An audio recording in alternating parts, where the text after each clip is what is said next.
All right, we are ready to get started. Good morning, CuscoCon. So, in case you can't tell by the screen in front of me, this is Dungeons and Dragons 101. What we are covering today is what is the game, how are we going to build your first character, and how to get started playing. So, this is basically a tutorial. My name is Casey. My pronouns are he, him. Just a little bit of information. I've lived in Bethel for about 21 years now, and I've been playing D&D for about 8. Some disclosures before we get started. We are going to be focusing on the 2014 rule set. Right now, Wizards of the Coast is actively rolling out what is called the 2025 rules. Because those are constantly changing, I don't want to give you information that might change by the time you start playing. So we're going to be focusing on the older set. And we are going to be focusing solely on things that are found in the first book, which is called the Player's Handbook, or the PHB. You might have seen information from other sources or from other rule books. If we got into every single rule book, we would be here pretty much for the rest of the con. That is someone's complete section of rule books and adventure books. So we're just going to focus on one of those today. And ultimately, as in any game, your DM or your dungeon master has the final say. So if you find something you want to try in the rulebook, but the dungeon master says, nope, we're not going to allow that, their rule is final. So to start, what is D&D? What is Dungeons and Dragons? It is, at its core, a cooperative tabletop roleplay game that combines world building and exploration, character interaction, and combat. So basically, this is not a game you go into with the goal of winning. You are working together with other players to tell a story. Quick little bit of background. There's a lot of history, so we're going to cram it into 60 seconds or less. This was first published by Gary Gygax in 1974. This is actually the first set of rule books, or the first rule book. The Satanic Panic in the 80s and 90s really kind of killed D&D. Nobody wanted to play it, and if you did play it, you were kind of considered a weirdo. Ultimately, it was sold to Wizards of the Coast and then to Hasbro in the late 90s.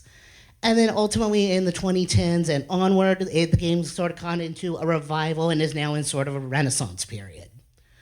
And if you're sitting here thinking, wait, this kind of sounds familiar. Well, you might have seen a movie called Dungeons and Dragons: Honor Among Thieves. That was released about 3 years ago, and it was the first official big screen adaptation. You might have also heard of a little show called Stranger Things. This was prominently featured throughout the show, and they have an official Stranger Things branded starter kit. And ultimately, if you listen to podcasts or watch Twitch, you might have seen people playing. This was real big during the pandemic. Featured are some of the big names: The Adventure Zone by the McElroy Brothers, Dimension 20 with Brian Lee Mulligan, and Critical Role. So what does all this mean? This is going to be a quick run through of what we're doing. We're going to cover what kind of characters you can play, what kind of dice there are, what are the stats, some other important terms, how a table works, and then ultimately how you get started. So a class is, what does your character do? So we're going to cover what is that class, what if it's a martial or a spellcasting class, and some examples. The first one is a barbarian. This is going to be a martial class. You don't cast any spells. And it's basically, you do a lot of damage. To borrow another video game term, you are tanking. Some examples: if you want to just go bare-fisted, you might be the Incredible Hulk. If you want to have a weapon, you might lean more into He-Man. A bard. This is going to be a spellcasting class. This is going to be using the power of performance. Lots of people consider this music. There might be other examples. You might be thinking of Yasser or Dandelion from the Witcher series, or to borrow from real life, Freddie Mercury. A cleric. This is also going to be a spellcasting class. You are a servant of a god, and that is where your magic comes from. An example might be Melisandre from the Game of Thrones series, or Father Damien from The Exorcist. Druids, this is also a spellcasting class, and you get your magic from the power of nature. If you want to focus on being able to turn yourself into a wild animal, which is called wild shape, you might think of yourself as Maui from Moana, or if you want to focus more on the flora, you might think poison ivy.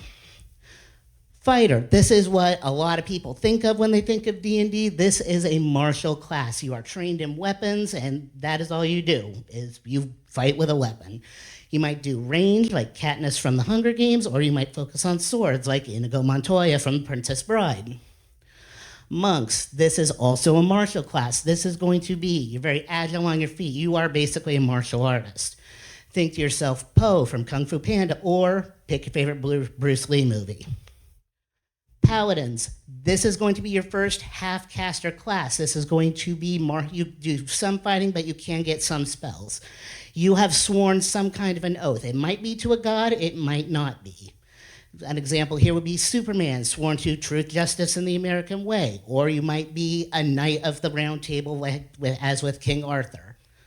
Rangers, this is another hybrid class where you do a little bit of both. You are combating something on the edge of civilization, largely.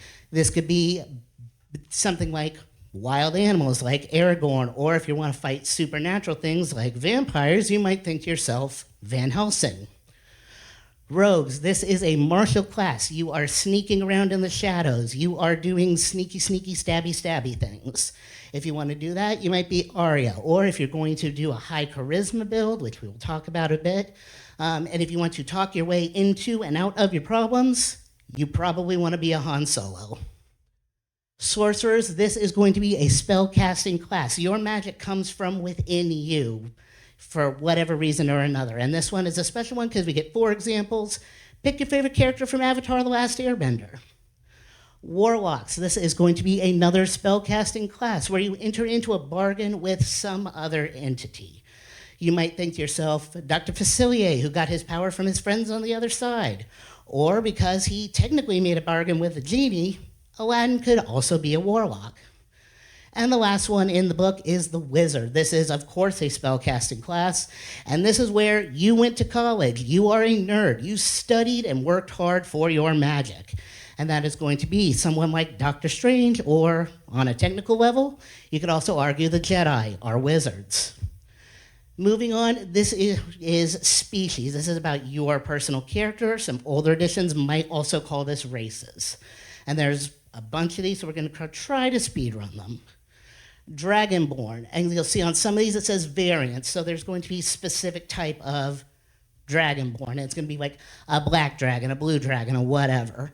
And the perks are each species will get like a special thing that's unique to that species. So with Dragonborns, you get a breath weapon. You can exhale and do a certain type of damage. For example, blue Dragonborn do lightning damage, so you can exhale a line of lightning and try to do a little damage that way. You also get damage resistance to that same damage, so blue Dragonborn resistant to lightning damage. And we'll talk about all that here in a minute. Dwarves, this is, your classic dwarf, short, stout, go in a mine. You might be a hill dwarf or a mountain dwarf. They get damage resistance to poison. You also get something called dark vision. Dark vision occurs in a lot of different species, and basically, if the light is low or non-existent, you can still see in the dark. This is very important if you're going to be in a dungeon or crawling around underground, whatever. Elves, another classic standby. You have the classic High Elf series, which is going to be like the elves in Lord of the Rings. You also have wood elves, which are more forest dwelling. And there's also something called the drow, and they are elves who live underground. They also have dark vision, they have special resistance to magic, and you get specialized weapon training. Gnomes are sort of when we think of Santa's elves, that's more what gnomes are. You have forest gnomes and rock gnomes. They also get dark vision, magic proficiency, and training proficiency, or magic resistance, I'm sorry. Half-elf is exactly what it says. It is a half-elf, more likely than not half-human. There's no special variant of those, but they do get dark vision and extra skill training. Halflings, think to yourself hobbit. That is what a halfling is. You get light-footed or stout halfling, and they get the ability to re-roll ones on the die, which can make or break a game or a combat. You also get the ability to move past enemies and allies without suffering a movement penalty. Half orcs is another one that's pretty straightforward. There's no real variance there, but you get dark vision. You can reroll damage dice when you hit with a weapon. And you also, once per day basically, if you get dropped to 0, you can in fact choose to be so angry, you bypass death and get to hit, you drop to 1 point instead. So you basically get out of death for free. Humans, hey, we know what this is. They don't get any, there's no special racial bonuses, but you get really good, you get extra points to stats, and they are very versatile. You can do pretty much anything with a human. And the last one is tiefling. These are beings that have infernal heritage, and they decide, you know what, the world's against me, I may as well go adventure. You get dark vision and some innate spell casting. So knowing all of that, of course, this is a tabletop RPG, so there's going to be dice, and that's going to be this next bit. And when you say D and a number, that's however many number sides of dice there are. So this is the D4, this is the smallest one possible, and the smallest one that comes in most sets. It is going to be for small weapons like daggers and things, and some spell damage. The D6, hey, I know what those are. This is your standard dice that comes in those board games. It is going to be, a lot of these are going to be spell and weapon damage. Be prepared to hear that a lot. That is also going to dictate how much hit points a wizard and a sorcerer has. D8, same deal, spells, damage, spells and weapons. This is also going to be for bards, clerics, druids, monks, rogues, and warlocks. So it's middle of the road. The D10 or the D100 or a percentile die. This is D10, which is the one with the singular numbers on it, spells and weapons, and that is also for fighters, rangers, and paladins. The D100 is if you're going to use probability, like how likely is it that the shopkeep has this magic sword I'm looking for? Or you have a table of random events, which is more on the Dungeon Master side.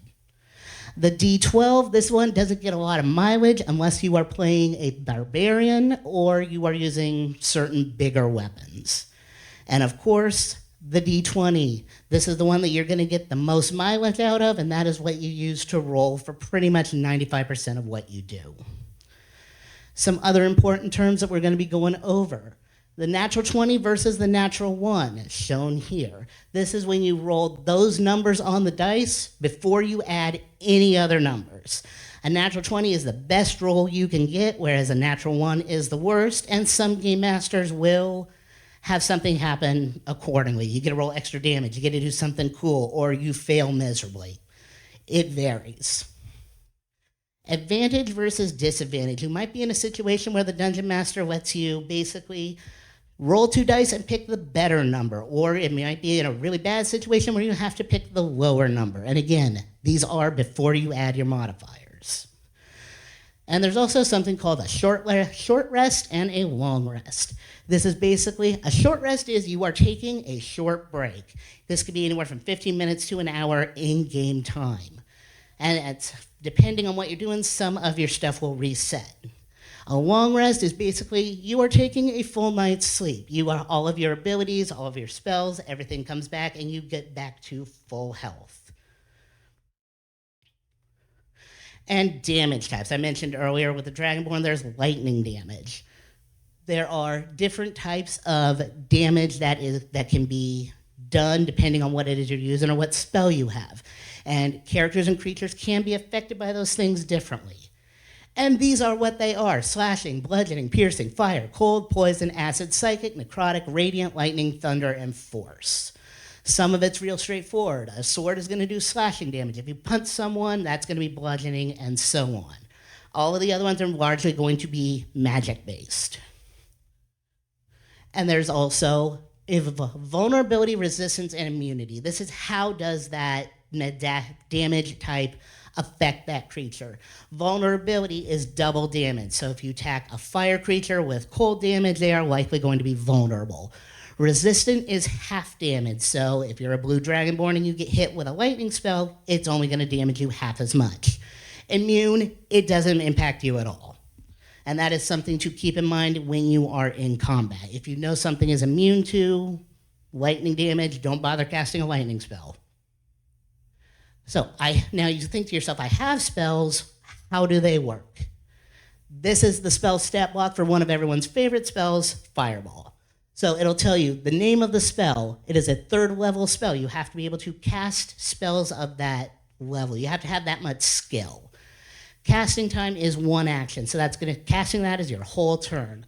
Range, it has to be within 150 feet of you.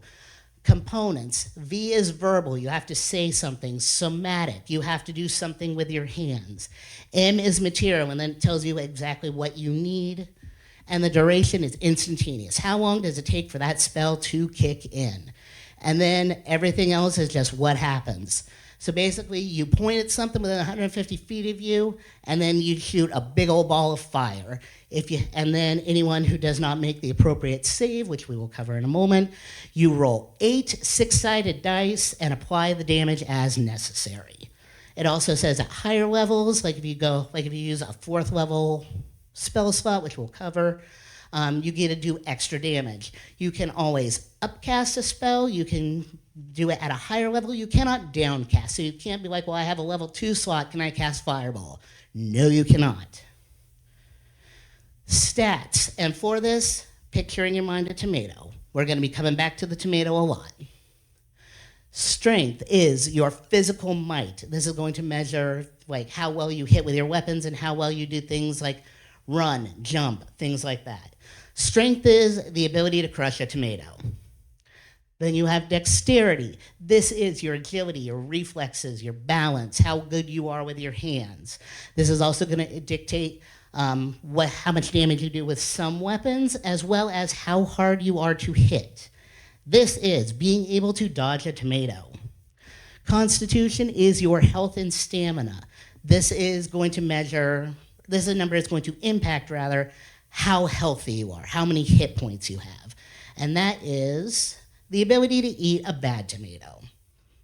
And now you have intelligence. This is going to be your knowledge and your memory. This is your book smarts. And this is going to be what wizards use to cast their spell, because again, they went to college, they're nerds. Intelligence is knowing that tomato is a fruit. Wisdom is your perceptiveness, your mental fortitude. This is your street smarts. This is going to be the spellcasting skill for druids, clerics, and rangers. And wisdom is knowing not to put a tomato in a fruit salad. And finally, there's charisma. And this is your people skills, your confidence, your poise. And this is going to be the spellcasting skill for bards, paladins, warlocks, and sorcerers. And charisma is being able to sell a tomato-based fruit salad, which, as we see, is salsa. And you're here, and as I mentioned previously, you're going to have things like modifiers. And there's 2 numbers in D&D. There's 2 sets of numbers in D&D. There's your score, it's 1 through 20, and that is like your raw capability. Then there's your modifier, it's going to be a -5 to a +5, and that is going to be what you add to roll. So if you roll a D20 plus, let's go middle of the road, 0, it's just a flat roll. If you're really good at something, you'd add a +5, and so on. And to that end, there's checks, attacks, and saving throws. A check is using a D20 with your skill to overcome an obstacle, to solve a puzzle. This is going to be what you use when you're role-playing and exploring. I want to roll insight to see if this person's lying to me. I want to persuade the king to give us an audience, and so on. An attack is you are using a spell or a weapon against an enemy. And then a saving throw is when you are using the D20 to avoid something that is happening to you. Think back to our fireball spell. How you see, oh, the wizard's got a fireball coming right at me. I'm going to jump out of the way of that. That is a dexterity saving throw. So how do you get these stats? There's 3 primary ways to do it. You can roll dice, and there's many different ways to do that. What I've got pictured is one of the most popular. You roll 4d6 and drop the lowest number. You can also do the point buy system. You basically have a pool of 27 points, and you use that to buy whatever numbers you want.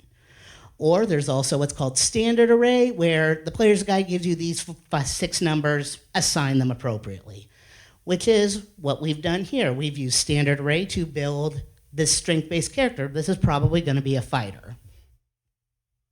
So now it is time to finally make a character. This is the character sheet. And if you're looking at this for the first time, not knowing what in the world D&D is, you're probably going, holy crap, that is the most terrifying thing I've ever seen in my life. Worry not, there are resources for this. This is not sponsored, I just like them. dndbeyond.com is a great way to do that. There's the standard walkthrough, there's even how-to tips. You can download a pre-made character sheet where it's just, here's a wizard, here's a fighter, have fun. You can do a quick build and use what the player's guide recommends, or you can just, if you want to surrender to the random number gods, you can just have it make something totally random for you. Whatever floats your boat. So now you're going, I've got a character, I've got a dice. Now what happens? Now you're finally ready to join a table. So the dungeon master, DM, or sometimes GM, depending on your game system, they are running the table. They are telling the story. They are the one calling for dice rolls. Go ahead and roll persuasion on that. Roll a saving throw, whatever. They are the arbiter of rules. Again, whatever your DM says goes. Non-player characters, NPCs, we borrowed that from the video game people. Any character that is controlled by the DM, that's going to be your shopkeep, your monster, the squirrel that your druid wants to talk to. The player character is your character. That is what is controlled by you. The party is the collective group of adventurers, and then there's the BBEG, the big bad evil guy. That is going to be whoever your antagonist is. Might be a monster, might be an evil king, and who knows. So what happens from there? Basically, the DM will describe a scene for you, and then you will tell the DM, hey, this is what I want to do. You might role play that. You might just say, hey, I want to do X, Y, Z. The DM will tell you what dice you roll, and then things will happen accordingly. If you get into the point where you're ready for combat, or if you get yourself into combat, the DM will say roll for initiative, and this is where the fun starts. Rolling for initiative, you roll a d20 and you add your dexterity modifier. And then turn order goes from highest to lowest. You will need to settle ties. There are different ways to do that. Some people just roll off. Some people will do based on who has the higher dex score. Consult your DM. And one in-game turn is 6 IRL seconds. So no matter if you do one thing, two things, five things, all of that happens in the span of 10 seconds. So it is now your turn. What do I do? These are the things you can do. You have an action that is going to be attacking with a weapon, casting a spell, getting ready to do something. You might be doing a bonus action, which could be another type of spell or something special that your class gives you. Movement is you're moving across the board. Reaction, you might be casting a spell, or you might have something within your class that lets you do something. And then free action is I drink a potion, I yell something to my comrades, I cry in the corner. Take your pick. Does that hit? We've been throwing around words like armor class and rolling for things. An AC is an armor class. That is how much armor do you or your enemy have on? How hard are you to hit? DC is difficulty class. That's going to be how hard is it to jump out of the way of the spell? How hard is it to pick that lock? Things like that. How do you know if you've met or beat that standard? How do you know if you've succeeded or failed? Meet or beat whatever the number is. So if it's got an armor class of 15, you have to get a 15 or better after the adding of modifiers. So we are a martial character. We are John Fighterman, and we are fighting a mimic. It is a monster that mimics other things, in this case, a treasure chest. So we roll initiative. We roll the 15, and the mimic roll the 3, so that means we get to go first. John says, I move to attack the mimic with my sword. Excellent. So John makes his movement action, and he rolls for his sword, and he has a +4 for that. So 19 plus 4 is 23. The mimic's AC is only 12, so this is considered a success. So now we roll damage. It is 2d6 plus 2. So that is a 13, and the mimic has a health pool of 58. Take away that 13. He has 45 left, and we are ready to move on to the next player's turn. Now it is a spellcaster's turn. We have Wizard McWizardface fighting that same mimic. Again, we roll for initiative. We got a 15, and the mimic's not doing so great, to be honest. It got a 4. So we are going to cast Burning Hands on the mimic. This is a level 1 spell, and we have 2 spell slots. Spell slots are basically like gas in the tank of your car. This is how much magic you have. So We cast Burning Hands on the Mimic. The Mimic now has to make a dex save to jump out of the way of that. It did not do so great. It got a 6, and the DC for that was 12. This is considered a failure. So now you roll 3d6 fire damage, add that, subtract, add up your damage, subtract, and then the Mimic has 48 health left. And I apologize. And now that you have cast that spell, you don't have that magic slot, that spell slot anymore. So, and important note for anyone who's using spell slots. Let's say we cast Burning Hands on the Mimic, and it rolls really well. It actually meets that DC. That is now a success. So even though you don't get to take that damage, or the Mimic is not taking that damage, you still lose that spell slot. So that is something to keep in mind when you are playing a spellcasting character. So now you have your character, your dice, and the knowledge. Again, what now? So where can you play D&D? This is an important question that a lot of people who have all that find themselves asking. You can play online. D&D Beyond has resources, even if it's just, hey, I'm in this town, who wants to get together to play? There's also Roll20. They have online playing resources as well. You might be playing on Discord, which is a gamer chatting type app. You can also play in real life. A lot of game stores, such as Bosco's in Anchorage, or whatever your local game store is, will have, hey, we have D&D night on Thursday at 7. You can also play at libraries, hint, hint. Or you might go to someone else's house to play. There's a lot of ways to get your gamer fix in. So with that, I'm going to leave you with 2 things. The first is a quote from our game creator, Gary Gygax. Don't spend too much time merely reading. The best part of the work is to play, so play and enjoy. And then, of course, the all-important question, can we please play D&D now?